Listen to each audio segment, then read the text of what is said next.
Estamos começando, então, mais um bate-papo com o Magrão. Hoje, uma imensa satisfação. Estamos aqui com o companheiro Cláudio Abreu, Cláudio Abreu França, não é isso? Isso. Que tem uma importante iniciativa aí, a partir da prisão do Lula. Há poucos meses atrás, ele começou com uma iniciativa muito importante, deu um pouco de trabalho contatá-lo, entrar no grupo, fazer parte do coletivo que ele tem, virtual. É um coletivo importante. Não é um coletivo de boicote, mas a proposição do estilo de vida, não é isso, Cláudio? Queria que você falasse um pouquinho da sua vida, o que você faz da vida, para depois a gente entrar no mérito desse importante debate de mudança de hábito. Eu acho que o que pega mesmo é a mudança de hábito. Bora lá. Boa noite, pessoal do IAM, né? Do Edmilson aí, também faz um trabalho importante. Eu passei a conhecer também o trabalho de vocês através do WhatsApp, já conheci o canal também no YouTube e no Facebook.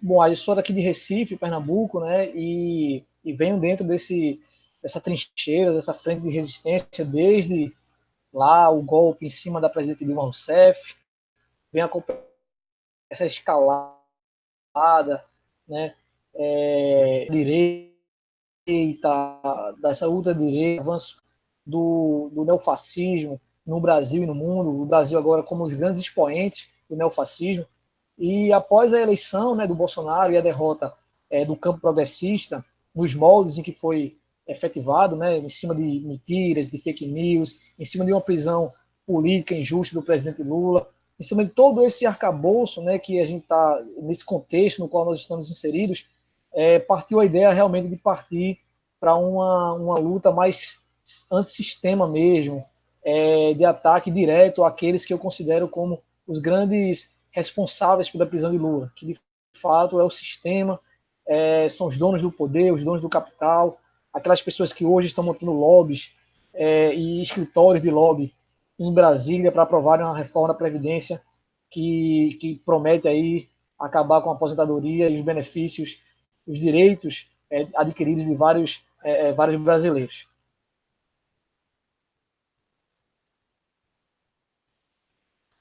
Cláudio, seguinte, então.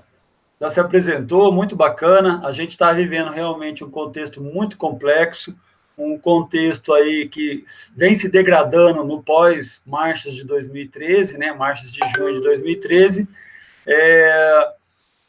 Se acirrou com o golpe na presidenta Dilma, e agora a gente tem aí a prisão do Lula como...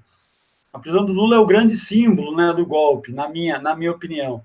Né? A gente vem perdendo terreno, o campo progressista vem perdendo terreno nos últimos 3 anos, o pós-golpe, e a prisão do Lula simboliza todos esses direitos que a gente está vendo aí se deteriorar nas defesas que esse governo vem fazendo. Cada dia tem uma surpresa, a gente não... Quando a gente pensa que já viu tudo nesse governo, a gente tem uma surpresa. É incrível como eles são capazes de produzir barbáries diariamente. E aí surge essa tua ideia, cara, de fazer esse consumo zero. Eu queria que você explicasse um pouco para a gente como é que funciona, porque eu entendi o objetivo, que é lutar de forma mais organizada contra o sistema, porque o sistema capitalista é que é culpado por isso tudo, né? Então, mas na prática, como é que se dá isso?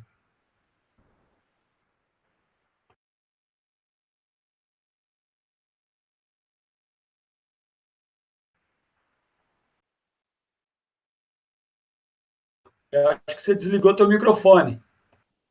Isso, eu estava tentando ativar o meu som aqui, agora eu consegui.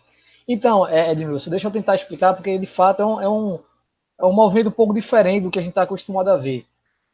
Você acompanha aí as redes sociais, acompanha os movimentos da internet e observa a todo momento coisas do tipo boicote à Van, boicote a Riachuelo, boicote a várias empresas golpistas. E o que eu tento explicar às pessoas é que, de fato, isso não funciona a contento. Tá?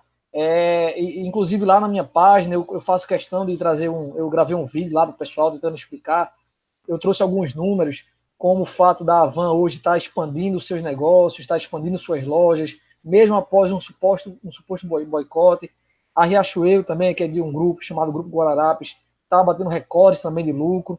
Então, é o tipo de ação que não funciona da maneira que a gente gostaria que funcionasse. Primeiro porque, vamos tomar o exemplo somente da Havan, mas, por exemplo, na minha cidade não existe Havan, né? Em várias cidades capitais não existe a van.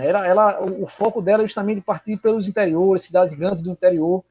Existe um nicho de perfil de consumidor que eles atacam, que continuam indo. E que, pelo contrário, estão indo mais ainda agora, depois que ele tomou essa atitude dele.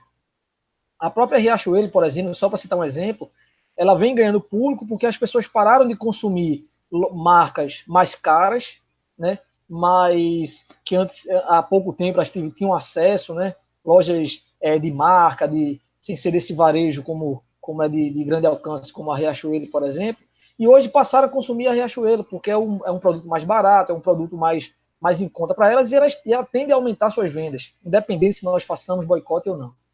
Mas o que eu quero dizer é que eu venho estudando bastante, eu gosto muito dessa área econômica, e existe um conceito, que é o conceito dentro da gestão, da logística do perfil de consumidor, que é o conceito de supply chain, que é cadeia de suprimento. Tá? Esse conceito ele fala basicamente o seguinte: as empresas hoje elas não concorrem mais de empresa contra empresa. Tá? Cada empresa ela está inserida dentro de uma cadeia de suprimentos. Né? Então, você tem uma indústria, ela está concatenada com a central de distribuição, que está concatenada com o varejo, a ponta do varejo, que está concatenada com a indústria extrativa. Então, todas essas empresas elas estão dentro de uma cadeia de suprimentos e elas concorrem dentro dessas cadeias de suprimentos. E essas cadeias de suprimento, elas agem hoje, elas funcionam hoje dentro de uma metodologia, dentro de uma ideia que é totalmente puxada pelo cliente, puxada pela demanda do cliente. Durante muito tempo, ela funcionou como sendo tipo empurrada, ou seja, ela produzia em cima da sua capacidade produtiva e jogava no mercado. E aí a logística trabalhava com problema de estoque, gerenciar estoque. Mas hoje não é exatamente isso que funciona. Tá? Hoje elas trabalham no limite da sua produção para atender somente aquilo que é demandado. Tá? Então, quem puxa a demanda, quem puxa a indústria, quem puxa a indústria extrativa de matéria-primas e quem puxa o varejo, a ponta do estoque, é a demanda do cliente. Né? Dentro da empresa, dentro da indústria, é conhecido como just in time. Né? Quando a gente olha para o cliente, a gente tem o conceito de on demand. Mas tudo isso, resumindo, é que a produção hoje ela está ligada diretamente com a demanda do cliente. Então, se existe qualquer baixa na capacidade de venda, na demanda, existem, por exemplo, os layoffs, né, as férias coletivas nas indústrias, justamente para ajustar a produção. E o que aconteceu no golpe, essa é a minha concepção, no governo Dilma, foi de que a Lava Jato, tendo a plena consciência disso, de que a partir do momento que ela atingisse setores de alto impacto econômico, como, por exemplo, a construção civil, a indústria pesada, a indústria petrolífera, petroquímica, que emprega 100, 200, 300 mil trabalhadores, no momento em que elas colocam esse contingente todo na rua, elas quebram o coração da cadeia de suprimentos, que é o cliente. Então você tem toda uma sequência de derrocada, né, de todo a cadeia produtiva, de indústria, de comércio, de varejo, justamente porque você tem um contingente de pessoas desempregadas muito grande. E é exatamente isso que fez com que o golpe se consolidasse, porque a economia fez com que muitos daqueles que antes eram beneficiários, que foram beneficiados no governo Lula, Dilma, os governos do PT, passassem a ser contrários a esses modos de governar, justamente porque estavam desempregados, porque estavam passando por uma dificuldade financeira. Né? Existe aquela frase de um ex-assessor de Bill Clinton que cunhou aquela famosa frase: é economia estúpido. Né? Então, se a economia, e isso o próprio Bolsonaro hoje ele citou, Lula na entrevista dele falou o seguinte: se eu estivesse preso e a economia estivesse funcionando, se as pessoas estivessem empregadas, todos iriam dizer, a culpa realmente foi de Lula. E de fato isso era o que aconteceria. Eu acho que se o governo Bolsonaro der certo economicamente, assim como, por exemplo, o governo Donald Trump está funcionando de alguma forma nos Estados Unidos, porque ainda mantém uma taxa de desemprego baixa e uma economia mais ou menos funcionando, né, com a alta capacidade produtiva funcionando, é muito provável que ele seja reeleito, né?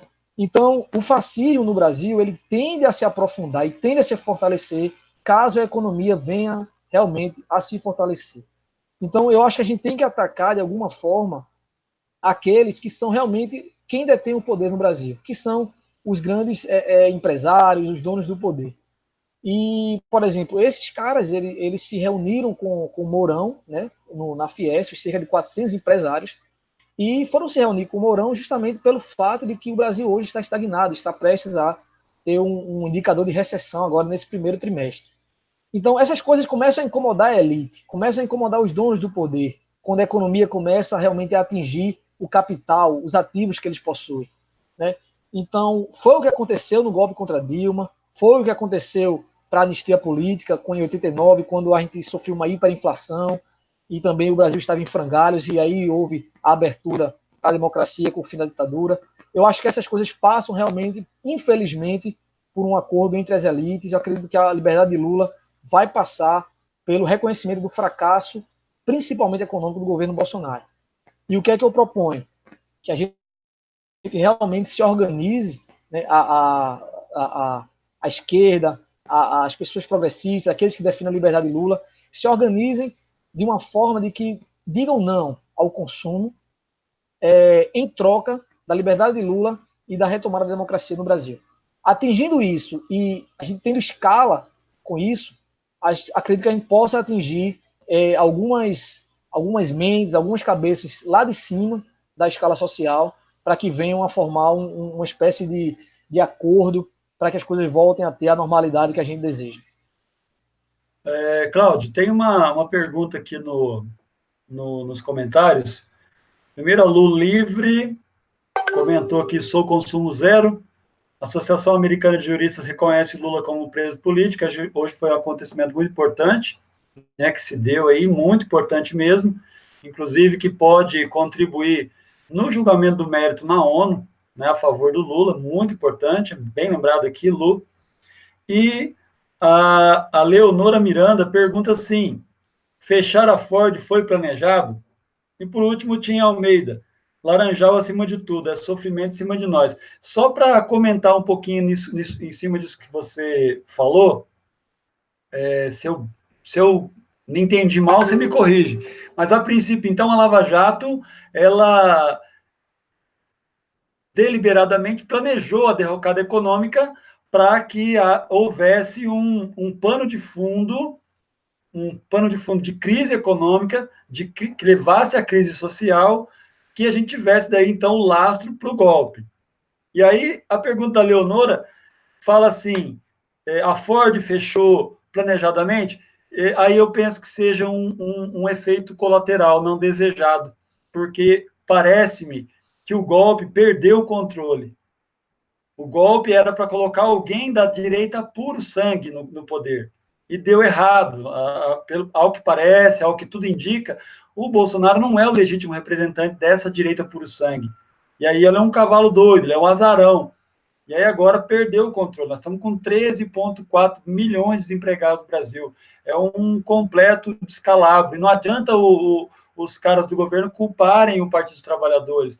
O PT está fora do poder há 3 anos. Então, isso foi sendo escavado nesses 3 anos de golpe, né? Então, a Ford e outras empresas que estão fechando não são resultados indesejados do golpe para a elite. E aí, o que você disse, eu concordo em número, grau e gênero. A elite vai ter que acordar, porque senão vai ter muito prejuízo.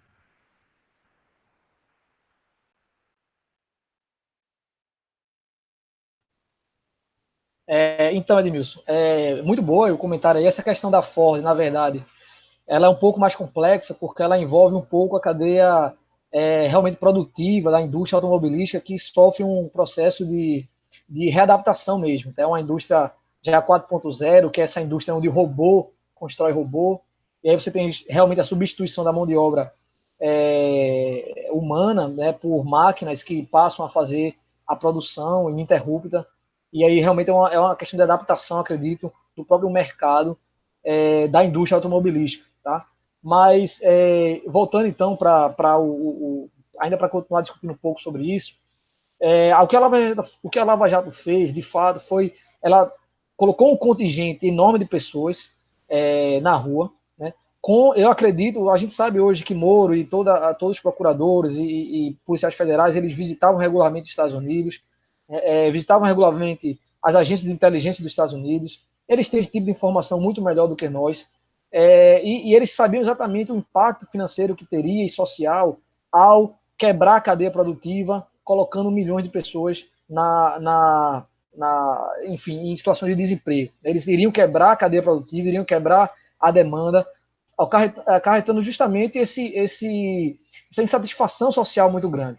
A gente vê hoje na Venezuela, por exemplo, o principal ponto de estrangulamento da economia venezuelana está sendo orquestrada pelos Estados Unidos, né, onde não só impõe as sanções, como também impõe que outros países que façam negócio com a Venezuela também deixem de fazer negócios com a Venezuela. E é óbvio, muito fácil, a partir de uma situação como essa, alegar, como é que eles falam, enfim, um problema social grave, um problema de miséria. É muito simples falar isso depois que eles tomam todas as atitudes para que isso realmente aconteça. E aí, tanto os operadores da Lava Jato, como os juízes e todos os políticos que estavam por trás, eles imaginavam que após a retirada de Dilma, né, ficaria muito fácil retomar uma estabilidade democrática, uma estabilidade econômica, né? Mas eles realmente, eu acho que eles não, como você falou, eles fugiram do controle na medida em que aqueles empregos que foram perdidos, eles não podem ser gerados com esse pensamento neoliberal, com esse pensamento ultraliberal. Somente programas de alto impacto econômico, como, por exemplo, a construção civil pesada, as que eram geradas pelo programa pelo Minha Casa Minha Vida, pela indústria petrolífera, onde você coloca 30 mil, 40 mil pessoas no chão de fábrica, de obras, a construção civil pesada, a construção, enfim, realmente, somente isso faria com que um contingente muito grande de empregados voltassem a consumir e fazer a economia girar, né? E isso não está dentro da cartilha do modelo neoliberal.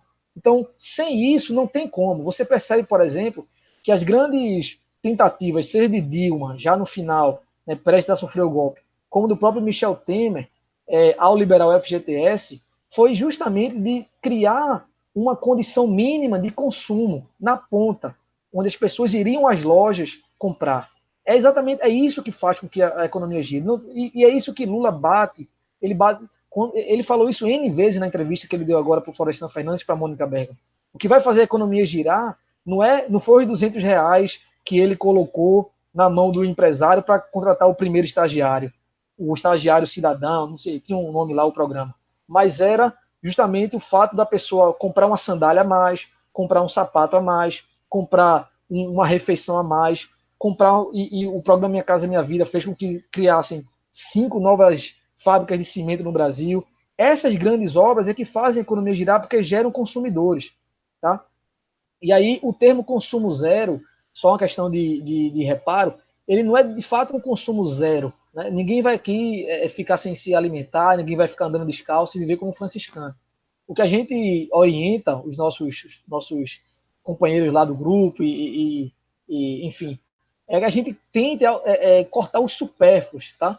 Somente cortando os supérfluos a gente consegue atingir uma grande gama de prestação de serviços, de comércio, né? Por exemplo, ir a bares, restaurantes, shopping centers, fast foods, roupas, sapatos, acessórios, tudo isso, na nossa concepção, tem como ser eliminado do nosso dia a dia sem impactar de maneira, enfim, muito forte a sua vida pessoal. Você pode viver tranquilamente sem esses penduricados que são impostos pelo sistema, né, que fazem realmente, de fato, a economia girar, e você, ao mesmo tempo, vai estar impactando a economia.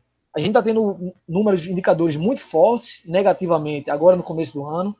Eu não estou dizendo, obviamente, que o nosso programa e nosso movimento está causando esse impacto, mas hoje nós temos 5.500 pessoas inscritas no Facebook, e assim, qualquer tipo de movimento que venha a tentar reduzir o consumo, ele só está ou pode ser efetivo porque existe um programa ultraliberal sendo implementado. Qualquer outra situação, isso não teria a menor relevância, porque se eu crio um programa onde vão gerar 50 mil empregos, construção civil pesada, indústria petrolífera, Minha Casa Minha Vida, qualquer movimento de boicote ao consumo seria ineficiente, porque você teria milhares e milhares de pessoas voltando ao mercado consumidor. Agora, se você tem um governo que adota medidas recessivas de diminuição do poder de compra do consumidor, se você coloca 10 mil pessoas zerando o consumo de supérfluos, como a gente está fazendo, aí sim começam a aparecer os primeiros impactos. Nós vamos ter um primeiro trimestre recessivo, já está consolidado essa questão. Hoje o Citibank baixou a projeção do PIB de 1,8 para 1,4. A gente está caminhando, eu acredito, que até o final do ano a gente caminha para casa de 0,5 crescimento, se não ficar no campo negativo. E aí sim, a gente vai começar a ver o caldeirão social ferver, o caldeirão social que muitas vezes só vem a partir do impacto financeiro. Só para ter uma ideia, né, do que a gente está falando aí, do que você fala, por exemplo, a Odebrecht mudou até de nome. Né? Agora, acho que foi hoje que eu soube dessa notícia, eu não estava sabendo. Mudou de nome, porque o Odebrecht está muito manjado mais, e sem falar que já não tem mais aqueles 200 mil funcionários que tinha no auge da Odebrecht, uma empresa multinacional de respeito mundial. A Lava Jato esculhambou com a Odebrecht, com a Serra Almeida e outras grandes construtoras que pegavam serviço de engenharia civil pesada. Contribuía demais na geração de emprego, porque a construção civil é um dos catalisadores, né, geradores de emprego de rápido impacto, né? Então, isso é um problema. Outro problema, como você disse, as medidas recessivas do governo não vão quebrar o ciclo, né? Esse ciclo de crise que a gente está vivendo. Então, a gente tem, no governo Temer, a derrota, né? A fogueira que fizeram com a CLT, com a reforma trabalhista. A promessa era gerar emprego, gerar emprego, gerar emprego. Nós soubemos que a reforma trabalhista contribuiu apenas para fragmentar ainda mais as relações de trabalho, contribuiu para o aumento dos empregos informais, foi o que a reforma trabalhista fez. Isso tira dinheiro do mercado, né? Mais ainda. Aí agora também a gente tem, nesse contexto aí, o fim da política de valorização do salário mínimo, né, que parece pouco, mas são 20, 30 reais que vai lá na ponta, que vai fazer a demanda subir. E agora a reforma da Previdência, que vai ser um caos total. Parece que os caras não têm economista, o Cláudio. Parece que os economistas deles não estão entendendo que não são medidas anticíclicas o que eles estão propondo para quebrar o ciclo vicioso da crise. Precisa de ter dinheiro no bolso do povo, que é o que o Lula sempre fala, botar o povo no orçamento para o povo poder consumir. Né? E eles estão levando a sério esse ultra neoliberalismo, né? Não dá nem falar que é neoliberalismo mais, é o ultra neoliberalismo. Deixa eu ver se tem comentário aqui. Tem uma porção de comentário legal. Tinha Almeida, Lula, maior estadista mundial. Leonora Miranda, acho que a população não está inerte, está envenenada pelas igrejas. Fernando Menezes, boa noite, Magrão. Boa noite a todo mundo que está assistindo. Pedir para a galera curtir, compartilhar o canal Inteligência em Cima da Mídia. É um canal novo, a gente está começando no YouTube, no Facebook nós já estamos com quase 20 mil seguidores, no YouTube a gente está remando e contando aí com a participação do Cláudio, que tem uma militância muito importante nesse momento de crise que o Brasil está vivendo, uma iniciativa muito legal, e a gente pede para vocês curtirem, compartilharem e se inscreverem no canal. Beleza, Cláudio? Falei, mete bronca. Não, então, eu também queria fazer um pouco da propaganda aí do grupo, tá? E parabenizar vocês aí do canal, porque eu acredito que realmente nosso campo de esquerda tem que tomar a frente aí no YouTube, nas mídias virtuais. Eu cheguei a fazer um canal no YouTube, mas eu percebi que a gente ainda tá engatinhando um pouco no canal, né? Nessa plataforma do YouTube. E aí eu fui para o Facebook, migrei para o Facebook, lá eu consegui uma interação mais legal, Eu estou dando prioridade ao Facebook, porque acredito que, pelo menos para mim, está funcionando mais no Facebook, eu consigo ter uma interação melhor, tá? E aí, só para contextualizar, para retomar um pouco aquele seu papo lá sobre esses caras não estão vendo o que eles estão fazendo, esses caras não têm economista, esses caras... O que acontece é que aí, o pensamento liberal e ultraliberal do Paulo Guedes, do Chicago Boys, é justamente...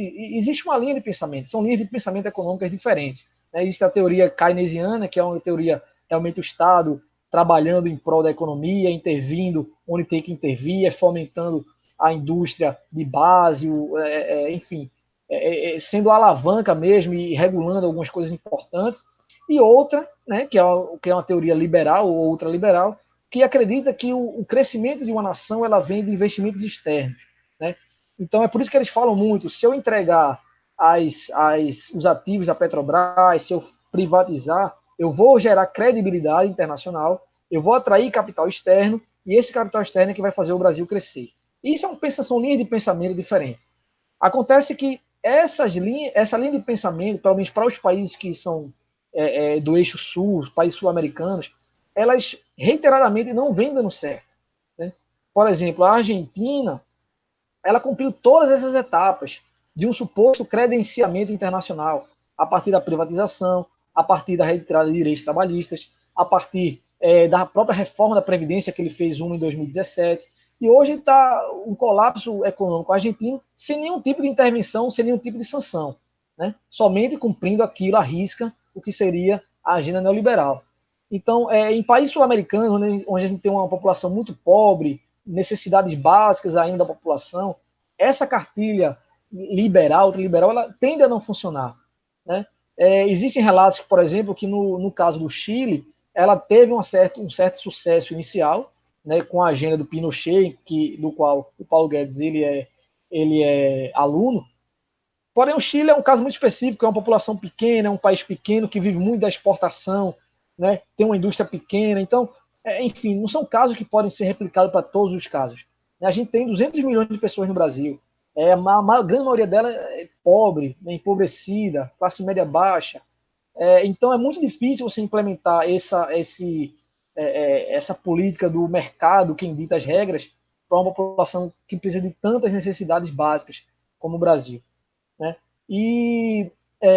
Então, assim, eu acredito que eles fazem isso de caso pensado, eles realmente acreditam nesse tipo de ideologia, mas o que a gente percebe é que ela tende a fracassar.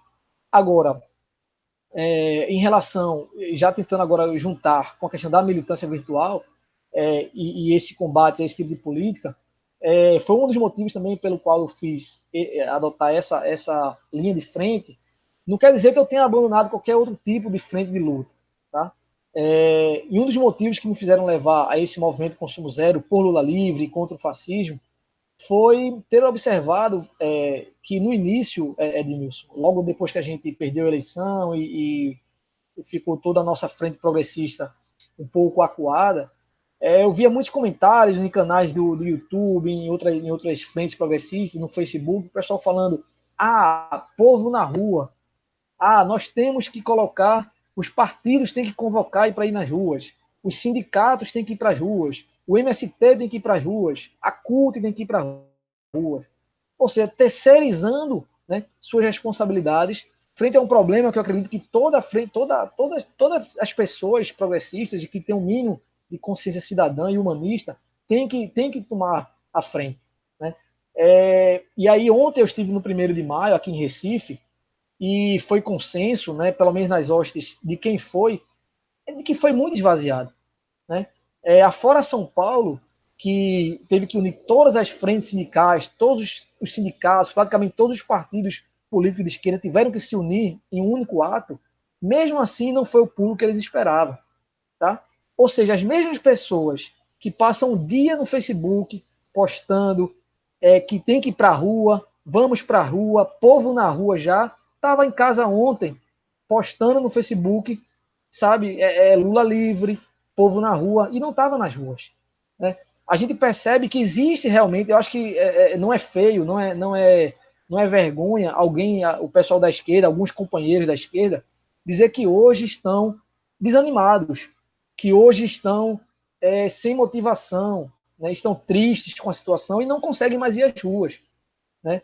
Mas não ficar somente tentando terceirizar a culpa, né? Pedindo que o MST... É muito fácil, né, cobrar do MST, pessoas que vivem as dificuldades do campo, a dificuldade da luta pela reforma agrária, né? É muito fácil ficar pedindo que eles vão fechar estradas, né, que venham a sofrer todo tipo de represália, porque hoje eles estão quase sendo enquadrados como grupos terroristas. É muito fácil pedir à CUT e aos sindicatos que hoje sofrem um ataque, um contingenciamento de recursos muito grande, perderam mais de 90% dos recursos, não tem mais recurso nenhum, né? A contribuição sindical foi banida, foi extinta. Hoje, quem quer contribuir não pode mais ser pela folha de pagamento, tem que ser depositado através de um boleto, dificultando mais ainda a arrecadação. Então é muito fácil terceirizar aos partidos, ao PT e aos outros partidos de esquerda, ao PCdoB, que estão lá no Congresso, tentando barrar as reformas, nas comissões, enfim. É muito fácil e, ao mesmo tempo, você se exime da sua responsabilidade e fica somente na militância virtual, né? Então, eu também pensei nisso, eu não estou criticando, mas eu estou constatando que isso é um fato, né? Eu coloquei, acho que você observou lá nos grupos de WhatsApp, do Facebook, questionando realmente onde estavam as pessoas que diziam que iam para as ruas no dia de ontem, que foi um feriado, que teve a convocação dos partidos políticos, que teve a convocação dos sindicatos, que teve a convocação dos movimentos sociais. Essas pessoas... E, ao mesmo tempo, elas podem tranquilamente fazer o movimento do consumo zero. Porque o movimento do consumo zero é todo dia, o dia todo. Você pode fazer individualmente para sua casa, você pode, enfim, é uma coisa que você faz de cunho pessoal e qualquer um pode fazer. Então a gente tem que se atentar a isso. Eu acho que o movimento de massa da esquerda, ele ainda está um pouco encolhido, a gente está muito encolhido ainda. Vai chegar o momento, eu acredito, que a gente aumentar o nosso fluxo de pessoas nas ruas, mas enquanto isso a gente tem que procurar outros campos de trincheira para fortalecer a luta. Cláudio, nesse sentido que você coloca aí, desse abatimento, dessa inércia, dessa letargia que o povo brasileiro se encontra, e eu tenho algum acordo com você nesse sentido, porque eu sou sindicalista aqui no Paraná, e a gente realmente tem vivido um momento muito estranho, um momento que a insatisfação é grande, mas não tão grande a ponto de tirá-las da zona de conforto, as pessoas da zona de conforto. Antes, deixa eu mandar um abraço pessoal aqui dos comentários. Rio Grande do Norte, Leonora Miranda e o Tim Almeida. Minhos com coxinhas têm que ir às ruas também, estão prejudicando eles também. É um pouco nessa linha que eu queria comentar com você.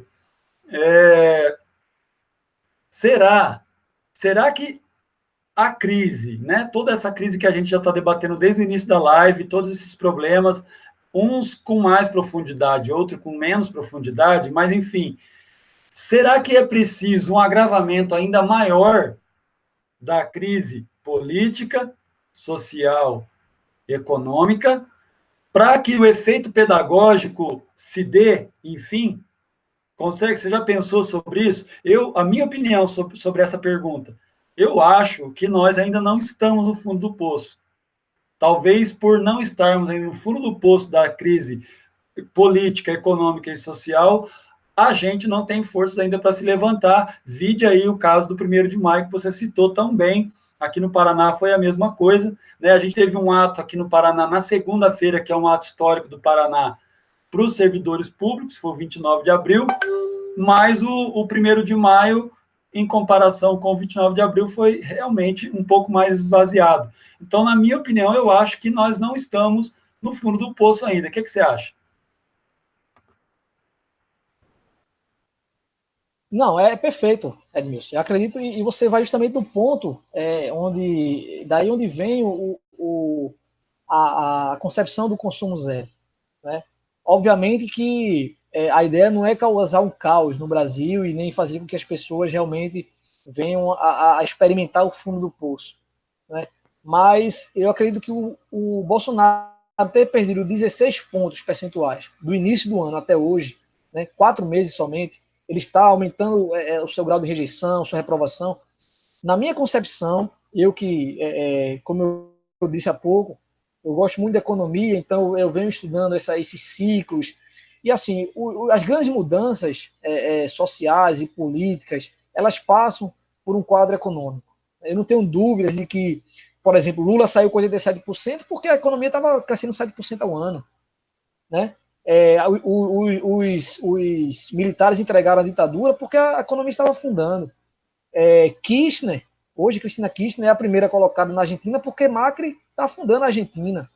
São ciclos, eles vêm. Hoje a economia internacional também está passando por um problema muito grande. Né? Existem bolhas que estão se criando aí no mercado financeiro, se diz que uma próxima recessão está vindo no próximo ano. Então o Brasil está sendo afetado por isso também, o baixo crescimento mundial, internacional, acaba afetando o Brasil por ser um país exportador de commodities. Então, eu não tenho a menor dúvida de que se o Bolsonaro, né, hoje, inclusive, eu li uma reportagem na época onde fala que com interlocutores, o Bolsonaro tem falado que se ele aprova a reforma da Previdência, ele vai ser reeleito tomando chopp na piscina. E eu não sei se você viu ontem o Paulinho da Força, né, da Força Sindical, ele falou lá durante o 1º de maio, no Vale do Anhangabaú, de que eles querem aprovar uma reforma da Previdência que não reeleja Bolsonaro. Porque ele disse que com a economia que Bolsonaro quer fazer, de 1 trilhão, qualquer um é reeleito. Qualquer um é reeleito. Então é isso, as diferenças hoje que estão na disputa do poder, Mourão, PSL, sabe, partidos do centro, com Bolsonaro, elas vão se dissipar se a economia der certo. Se as pessoas tiverem um ganho ilusório de que enfim, aquele impulso externo através de bolsa crescendo, sabe, dólar um pouco mais baixo, aquela ilusão de uma melhoria de vida superficial vier, eles vão votar em Bolsonaro, independente se ele fala que gay tem que morrer, independente se ele fala que os estrangeiros podem vir fazer sexo com as mulheres, independente se ele fala tudo isso, entendeu? Então eu acho que isso passa pela questão econômica. E hoje as dificuldades políticas que o Bolsonaro vem sofrendo são pelos resultados pífios que a economia vem demonstrando nesse início do ano. A economia, a gente vai ter um primeiro trimestre recessivo, já tivemos um aumento do desemprego e a renda vem diminuindo, e isso tudo vem gerando caldo de insatisfação social. Eu acredito que a gente vai ter que caminhar um pouco mais para o fundo do poço. A gente tem perspectivas ruins agora. A partir de junho, não existe mais recursos para o Minha Casa Minha Vida. A partir de agosto, não existe mais recursos para o pagamento de bolsas de iniciação científica, de mestrado, de doutorado.